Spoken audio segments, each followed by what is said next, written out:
40 günü aşkın süredir şiddetin hiçbir türüne başvurmadan gösterilerini sürdüren ihvan mensuplarına darbeciler tarafından bir kez daha vahşice, teröristçe müdahale edildi.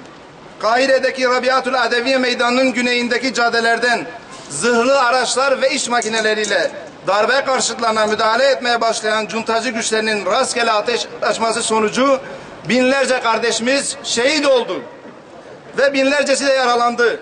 Çoğu yaralının durumu ağır. Ölü sayısı her geçen zaman artmakta.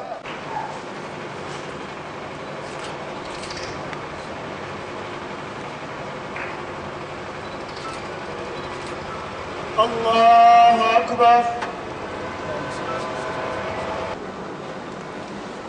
Selamun Aleyküm ve Rahmetullah. Selamun Aleyküm ve Rahmetullah.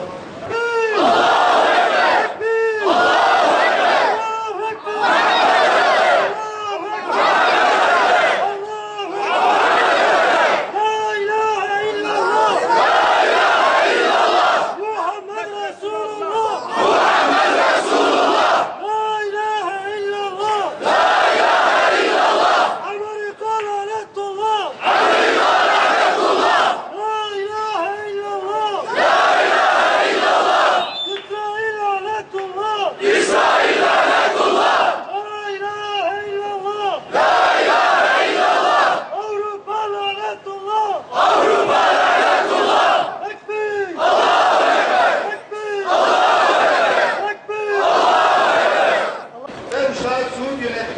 Birleşmiş Milletler